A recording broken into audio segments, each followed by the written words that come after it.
ॐ अज्ञानतिमिरान्धस्य ज्ञानाञ्जनशलाकया चक्षुरुन्मिलितं येन तस्मै श्रीगुरवे नमः। वाञ्छाकल्पतरुभ्यश्च कृपासिन्धुभ्यैव च पतितानां पावनेभ्यो वैष्णवेभ्यो नमो नमः। नमो महावदन्याय कृष्णप्रेमप्रदायते कृष्णाय कृष्णचैतन्य नाम्ने गौरत्विषे नमः। हे कृष्ण करुणा सिन्धो दीनबन्धो जगत्पते गोपेश गोपिकाकान्त राधाकान्त नमोस्तुते। तप्त कांचन गौरांगी राधे वृंदावनेश्वरी वृषभानुसुते देवी प्रणमामि हरिप्रिये। वृन्दायै तुलसीदेव्यै प्रियायै केशवस्य च कृष्णभक्तिप्रदे देवी सत्यवत्यै नमो नमः। श्रीकृष्ण चैतन्य प्रभो नित्यानन्द श्री अद्वैत गदाधर शिवासादि गौरभक्तवृन्द। हरे कृष्ण कृष्ण कृष्ण हरे हरे, हरे राम राम राम हरे हरे। हरे कृष्णा। सर्वप्रथम मैं अपने गुरुपाद पद्म ओम विष्णुपाद अष्टोत्तर श्री श्रीमद् भक्ति वेदांत माधव गोस्वामी महाराज जी के चरण कमलों में अनंत कोटि दंडवत प्रणाम ज्ञापन करता हूँ। श्रीमद् भगवद गीता का 18वां अध्याय और उसका बहुत इंपॉर्टेंट एक श्लोक, माइलस्टोन श्लोक 66वां श्लोक जो आप सभी लोग जानते हैं। सर्वधर्मान् परित्यज्य मामेकं शरणं व्रज अहं त्वां सर्वपापेभ्यो मोक्षयिष्यामि मा शुचः। अर्जुन से कह रहे हैं भगवान उपसंहार के रूप में, सर्वधर्मान परित्यज्य, सभी धर्मों का तुम त्याग करके केवल और केवल मेरी ही एकमात्र शरण में आ जाओ। मैं तुमको सभी पापों से मुक्त कर दूंगा, शोक मत करो। मा शुचः। हम लोग यहां बात कर रहे थे परित्यज्य की। परित्यज्य का अर्थ है धर्मों का आश्रय त्यागना है, जिसको भगवान ने 6 अध्याय में कहा था अनाश्रित है कर्म फलम कार्यम कर्म करोति है। किसी भी प्रकार के कर्म का आश्रय, ज्ञान का आश्रय, योग का आश्रय, कर्मफल का आश्रय नहीं लेना है। अनाश्रित है कर्म फलम, वही सन्यासी है और वही योगी है। तो जो व्यक्ति भक्ति का पालन करता है वो किसी भी प्रकार के कर्तव्य का, धर्म का, ज्ञान का, ध्यान का आश्रय नहीं लेता। उसके लिए इनकी आवश्यकता ही नहीं है, क्योंकि वो अपने भगवान में ही इतना रमा हुआ है, इतना तन्मय है कि उसको इन सब बातों के लिए विश्राम ही नहीं है कहीं, इन सब बातों के लिए स्थान ही नहीं है उसके पास।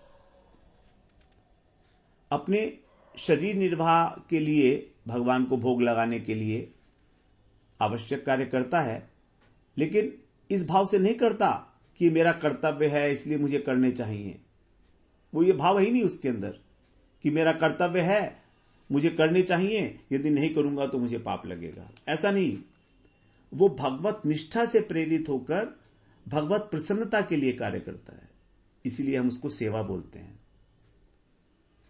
जहां पर पाप लगने का भय है वहां सेवा नहीं है, वहां पर कर्तव्य निष्ठा है, वो भगवान निष्ठा नहीं है। देखिए बहुत सारी निष्ठाएं हैं, कर्म निष्ठा भगवान ने बताई, ज्ञान निष्ठा बताई, फिर भगवत निष्ठा बताई। तो कर्म निष्ठा नहीं, कर्तव्य निष्ठा नहीं, हम भगवत निष्ठा की बात कर रहे हैं। ज्ञान निष्ठा और कर्म निष्ठा ये लौकिक जगत की बात है, ये त्रिगुणात्मक है। लेकिन भगवत निष्ठा निर्गुण तत्व की बात है।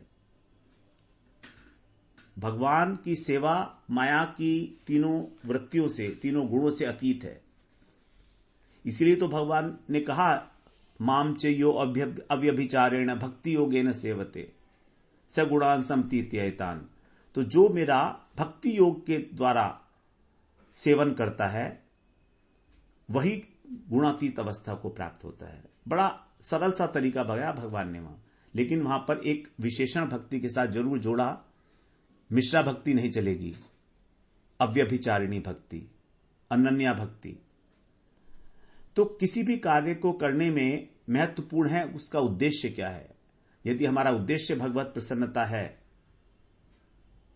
तो वो सेवा है, और यदि हमारा उद्देश्य संसार में अपने कर्तव्य को समझ के करना है तो फिर वो वर्णाश्रम धर्म का आश्रय हो गया। तो भगवान का आश्रय लेने का मतलब भगवत परायणता, भगवान की प्रसन्नता।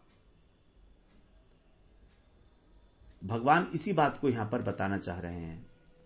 इसके लिए कह रहे हैं भगवान कि तुमको एक काम करना पड़ेगा, माम एकम शरणम व्रज, मुझ एक की शरण में आ जाओ।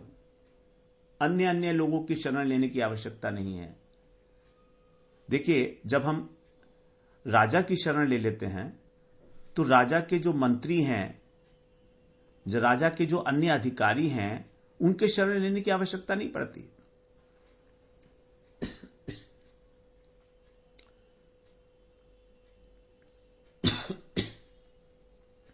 राजा की शरण अपने आप में पूर्ण है और मंत्रियों के अधिकारियों की शरण अपूर्ण है। वो हमको सब कुछ नहीं दे सकते, जितना उनके अधिकार में है उतना दे देंगे। और हमको तो चाहिए भगवान की भक्ति। तो देवता, देवी देवता हमें भगवान की भक्ति नहीं दे सकते, क्योंकि जिसके पास जो है वो वही देगा ना। देवताओं के पास कहां है भगवान की भक्ति? यदि भक्ति होती तो स्वर्गलोक में क्या करते जाकर? वहां तो स्वर्गलोक में वो भोग भोग रहे हैं। वो अलग बात है कि उनको भगवान ने आधिकारिक जीव बना रखा है। उसमें से कुछ विशेष देवताओं को जो इस सृष्टि का पालन इत्यादि करते हैं, इंद्र, वरुण, अग्नि, वायु इत्यादि, ये सब आधिकारिक जीव हैं, आधिकारिक देवता हैं जिनको असाइनमेंट दिया गया है भगवान के द्वारा एक। लेकिन उनके पास भी भक्ति नहीं है, क्योंकि वो प्राइमरीली तो देवता ही है ना, भोग बुद्धि है ना उनके अंदर। तो संसार में वो भोग दे सकते हैं, उनके पास भोग है। जो उनकी पूजा करेगा वो कृपा करके, अपनी कृपा करके भोग दे देंगे उसको, संसार की वस्तुएं दे देंगे। खुश रह तू यहां पर, जैसे हम यहां पर भोग भोग रहे हैं स्वर्ग में, ऐसे ही थोड़ा बहुत तू भी भोग ले, कोई बात नहीं है। इसलिए भगवान कह रहे माम एकम शरणम व्रज। एक शब्द लगाया भगवान ने, बहुत महत्वपूर्ण शब्द है यहां। मामेव ये प्रपद्यन्ते माम एकम शरणम व्रज, एक भक्तिर विशिष्यते। कितनी जगह भगवान ने सब बातें बताई हैं। यही अनन्य भक्ति का आश्रय है।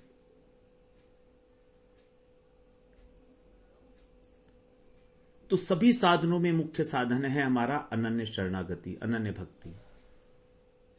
अनेक स्थान में भगवान ने यहां भगवत गीता में हम लोग श्रवण करते आए हैं, अनन्यता बताई है। यदि हम थोड़ा सा उसको रिकैपिटुलेट करें तो भगवान कह रहे हैं कहां कहां उन्होंने अनन्यता बताई है। मामेव ये प्रपद्यन्ते माया में ताम तरंती ते। मामेव, मेरी ही शरण में जो आता है वही, केवल वही इस माया को, एताम, एताम माने इस माया को, देवी हेशा गुणमयी, इस माया को पार कर जाता है, जो मेरी ही शरण में आता है। माम एव, एव पद के द्वारा यहां पर भगवान अपनी शरण में आने के लिए कह रहे हैं। 7वें अध्याय के 14वें श्लोक में। उसके बाद 8वें अध्याय का भी 14वां श्लोक देखिए, वहां पर भी ये कहा, अनन्य चेता सततम यो माम स्मरति नित्यशः। जो अनन्य चित्त से निरंतर मेरा स्मरण करता है, तस्याहम सुलभ पार्थ नित्य युक्त से योगिन है, उसके लिए मैं अत्यंत सुलभ हूं। अनन्यता की भगवान महिमा बता रहे हैं। तीसरी जगह पर पुरुषः से परः पार्थ है भक्त्या लभ्य तु अनन्यया, भक्त जो है मुझको अनन्य भक्ति से प्राप्त करते हैं उस परम पुरुष को। 8वें अध्याय का 22वां श्लोक, 9वें अध्याय का भी 22वां श्लोक। देखिए क्या कोइंसिडेंस है, 7वें अध्याय का 14वां श्लोक, 8वें अध्याय का 14वां श्लोक, 8वें अध्याय का 22वां श्लोक और 9वें अध्याय का भी 22वां श्लोक। बस यही तक है ये कोइंसिडेंस। अनन्यास चिंतयन्तो माम ये जन्हा पर्युपासते। उसके बाद हमें आने पड़ेगा 9वें अध्याय के ही 30वें श्लोक में, अपि चेत सुदुराचारो भजते माम अनन्य भाग। अनन्यता की बात बता रहे हैं। ये 5वां स्थान है जहां पर भगवान ने अनन्यता की बात की है। कुछ इसमें से छूट भी गए होंगे, ऐसा नहीं है कि मैं बिल्कुल पक्का ही हूं। 7वें अध्याय में भी भगवान ने कहा है वो एक भक्तिर विशिष्यते तेषाम ज्ञानी नित्युक्त एक भक्तिर विशिष्यते, 7वें अध्याय का 17वां श्लोक। तो पहला है 7वें अध्याय का 14वां श्लोक, दूसरा 17वां श्लोक, तीसरा 8वें अध्याय का 14वां, चौथा स्थान है 8वें अध्याय का 22वां श्लोक, 4 हो गए। और 9वें अध्याय का 22वां श्लोक 5वां स्थान और 30वां श्लोक 6ठा स्थान। तो 9 अध्याय तक 6 बार भगवान यह बोलाए हैं। उसके बाद भक्त्या तु अनन्या शक्य अहम एवं विधोर्जुन, 11वें अध्याय में भगवान ने 54 श्लोक में कहा, यह 7वां स्थान है। उसके बाद अनन्य नैव योगेन माम ध्यायन्त उपासते, 12वें अध्याय का 6ठा श्लोक। अनन्य नैव योगेन, अनन्य योग के द्वारा। उसके बाद 9वें अध्याय में आए, मयि च अनन्य योगेन भक्तिर अव्यभिचारिणी, 13वें अध्याय में 10वां श्लोक। और 14वें अध्याय का 26वां, माम च यो अव्यभिचारेण भक्ति योगेन सेवते। तो 10 स्थान तो हम लोगों ने आइडेंटिफाई किए जहां अनन्यता की बात की है। इसके अतिरिक्त भी और भी कई जगह पर भगवान ने एव शब्द लगाया है, तो उससे भी अनन्यता ही जो है निर्देशित की गई है। तो पूरी गीता का सार जो है वो अनन्यता है भगवान में। अहम त्वाम सर्व पापेभ्यो मोक्षयिष्यामि मा शुचः, अंत में ये कह रहे हैं, अहम त्वाम सर्व पापेभ्यो। अब जो दैहिक धर्म है हमारे देह से संबंधित, उनको छोड़ने से क्या पाप लगने की संभावना रहेगी जब भगवान का भजन किया जा रहा है उस अवस्था में? क्योंकि भगवान स्वयं ही तो कह रहे हैं सर्वधर्मान परित्यज्य। अब जब भगवान की आज्ञा से हमने सर्वधर्मान परित्यज्य किया, अथवा भागवत के अंदर भी धर्मान संत्यज्य यह सर्वान माम भजे स सत्तमः, सब विचार करके गुण दोषों का और भक्ति के अनुकूल पदार्थों को, अनुकूल वस्तुओं को ग्रहण करते हुए अनन्यता के साथ भगवान का भजन करते हुए जब हमसे वर्णाश्रम धर्म का स्वरूपतः त्याग हो गया, तो क्या पाप लगेगा? अगर मान लो भगवान की आज्ञा का पालन नहीं किया तो जरूर पाप लगेगा। अगर हमने वर्णाश्रम धर्म का ही पालन करते रहे तो जरूर पाप लगेगा, क्योंकि भगवान की आज्ञा अवज्ञा हो जाएगी। लेकिन उस दैहिक धर्मों को छोड़ने से तो पाप नहीं लगने वाला, क्योंकि जब कोई व्यक्ति किसी श्रेष्ठ व्यक्ति के शरणागत होता है तो वो एक दास की भांति है, बिके हुए दास की भांति। जैसे पहले समय में हुआ करती दास प्रथा, दास प्रथा होती थी ना पहले।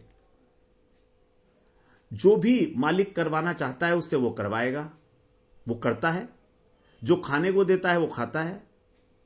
शरणागति का यही तो लक्षण है, यही तो तत्व है उसका। लेकिन ऐसा होते हुए भी जो सामान्य पुरुष हैं, जो इस देह में बहुत अधिक आसक्त हैं, उनको इस प्रकार की आशंका हो सकती है कि अगर हम अपने कर्तव्य को छोड़ देंगे तो हमें पाप लगेगा। तो भगवान कह रहे हैं भाई सर्व पापेभ्यो, जितने भी पाप हैं, तेरे प्राचीन पाप भी तो है ना, संचित पाप हैं, तेरे अर्वाचीन पाप जो आधुनिक पाप हैं आजकल कर रहे हो जो, ये भी हैं, बहुत सारे हैं जो अब तक किए हैं तुमने। भगवान की सेवा में नियुक्त होने से पहले जब तक इस प्रकार का सम्यक डिसीजन नहीं था, निश्चय नहीं था कि अनन्य भाग होकर मुझे भगवान की सेवा करनी है, तब तक तो पता नहीं कितने पाप किए हैं हमने, और अभी भी यदा कदा हो जाते हैं। तो जितने भी पाप हैं,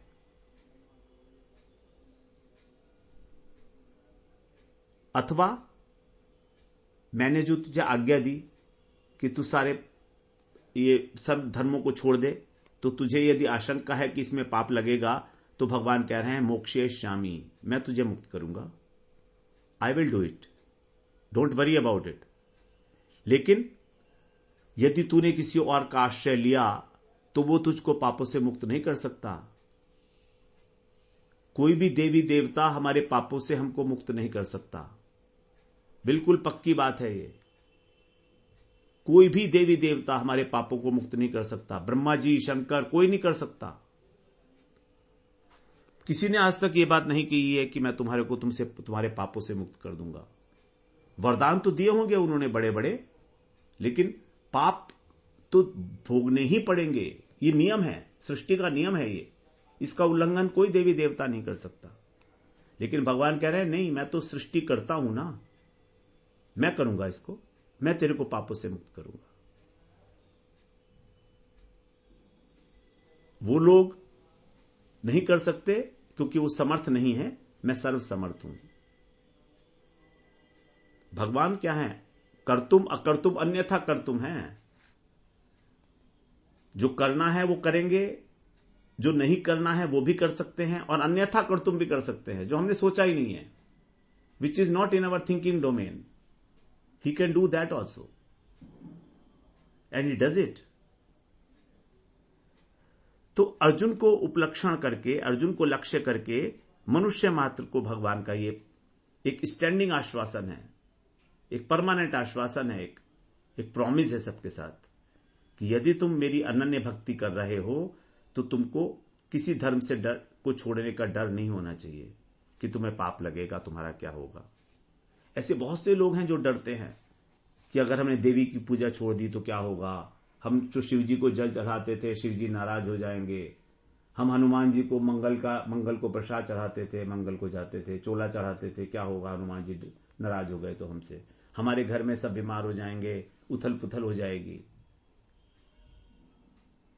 ऐसा सोचते हैं, बहुत लोग सोचते हैं, एक नहीं बहुत लोग जिन्होंने गुरुदेव से वैष्णव दीक्षा ली है वो भी ऐसा सोचते हैं। आश्चर्य की बात है, ऐसा नहीं है कि बहुत कम है ऐसे लोग, ऐसे लोग बहुत हैं, बहुतायत में है ऐसे वैष्णव, गृहस्थ वैष्णव। और गृहस्थ वैष्णव तो क्या, गृहस्थ वैष्णव तो है ही हैं, इसके अतिरिक्त जिनको तत्व ज्ञान नहीं है, इस प्रकार के जो वैष्णव है, विद्ध वैष्णव, ज्ञान विद्ध वैष्णव, वो भी इसी कैटेगरी में आते हैं।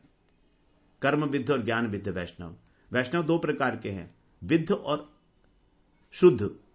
शुद्ध वैष्णव जो हैं उनको एक विश्वास है कि यदि हमने कृष्ण का अनन्य भाव से भजन किया तो हमारे सारे कर्म हो गए, हमारा सारा कर्तव्य पूरा हो गया। गतो मुकुंदम परिहर्त्य कर्तम। एक मुकुंद की शरण लेने पर, सर्वात्मनः यह शरणम शरण्यम गतो मुकुंदम परिहर्त्य कर्तम। जिन्होंने सर्वात्मना यह शरणम शरण्यम, एकमात्र शरण्य वस्तु मुकुंद की शरण ले ली, उनके सभी कर्तव्य कर्म करने हो गए। परिहर्त्य कर्तम, अच्छी प्रकार से स्वरूपतः त्याग कर दिया उन्होंने। न तस्य कार्यम करणच विद, नहीं वो तो दूसरा है, वो तो भगवान के लिए न तस्य कार्यम करणच विद्यते। गीता में भगवान ने कहा है कि उनका किसी प्रकार का भी कोई कर्तव्य शेष नहीं रहता। 30वें अध्याय में भगवान ने कहा है उनके लिए कोई भी कर्तव्य कर्म शेष नहीं रहता। तस्य कार्यम न विद्यते आत्मन्येव च संतुष्टस् तस्य कार्यम न विद्यते। 3 अध्याय का 17वां श्लोक। इस प्रकार से जो भगवान की सेवा में निमग्न हैं उनके लिए और वास्तव में पाप क्या है? सबसे बड़ा पाप कौन सा हो सकता है? जरा सोच के देखिए। सबसे बड़ा पाप है भगवत विमुखता। सबसे बड़ा अपराध है भगवत विमुखता। इससे बड़ा कोई अपराध नहीं हो सकता। हम भगवान के विमुख हैं, बस यही। और जितने भी पाप हैं वो सारे यहीं से प्रारंभ होते हैं। यदि भगवत सम्मुखता हो गई तो पाप कहां रहे? भगवान राम ने कहा ना कि जब मेरे सम्मुख होता है कोई जीव तो उसके कोटि कोटि जन्म के पाप नष्ट हो जाते हैं तुरंत। सम्मुख होहि जीव मोहि जबहि, कोटि जन्म अग नाशहि तबहि। कुछ इसी प्रकार की है वो चौपाई। वहीं से शुरू होते हैं पाप। भगवत विमुखता से ही पापों का आरंभ है। जब हम मन क्रम वचन से भगवान को अपना नहीं मान लेते, जब तक उनको जब तक नहीं अपना लेते अपने जीवन में, तब तक हम पाप करते हैं। तो भगवत सम्मुखता से ही सारे पापों का क्षय होना आरंभ हो जाता है। जैसे सूर्य के समान अंधेरा नहीं ठहर सकता सूर्य के समक्ष, चाहे कितना ही प्रयत्न कर लो, विपरीत वस्तु हैं दोनों। प्रश्न ही नहीं उठता सूर्य के समक्ष अंधेरे के ठहरने का। एक बार अंधेरे ने, अंधकार ने भगवान के पास गुहार लगाई थी कि आपने मुझे क्यों बनाया, ये सूर्य जो है मुझको ठहरने ही नहीं देता है। कंप्लेंट करी सूर्य के अगेंस्ट में।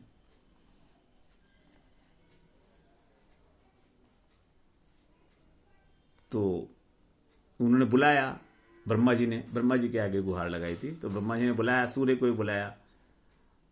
तो अंधकार से कहा तुम भी आ जाओ। तो अंधकार आया ही नहीं वहां पर। अंधकार कैसे पहुंचता? जब वहां सूर्य खड़ा हुआ है तो अंधकार कैसे पहुंचता? तो एक्स पार्टी डिसीजन सूर्य के फेवर में पास कर दिया गया कि भाई दूसरी पार्टी तो आई नहीं। तो सूर्य के समान सामने अंधकार ठहर ही नहीं सकता। वैसे ही जो प्रकाश स्वरूप भगवान हैं, उनके आगे पाप की स्थिति ही नहीं है, हो ही नहीं सकती। जब उनके नाम स्मरण मात्र से, केवल नाम स्मरण मात्र से पाप नष्ट हो जाते हैं, इतनी शक्ति विद्यमान है उसके अंदर, तो फिर भगवान की बात ही क्या है। जब एक राष्ट्र का शासनाध्यक्ष किसी अपराधी का मृत्यु दंड भी माफ करा सकता है, मृत्यु दंड की सजा है किसी को, अब वो उसको माफ करा सकता है, तो फिर क्या अखिल कोटि ब्रह्मांड नायक कृष्ण के लिए कुछ करना असंभव है? बस एक बार भगवान से यह कह दिया जाए कि मैं तुम्हारा हूं, इतना ही कहना है। सकृत एक बार। भगवान राम कहते हैं वाल्मीकि रामायण में कि जो एक बार ये कह देता है कि मैं तुम्हारा हूं, निष्कपट भाव से जब वो ये कह देता है, तो मैं उसको सभी प्राणियों से अभय प्रदान कर देता हूं। कितनी बड़ी बात है।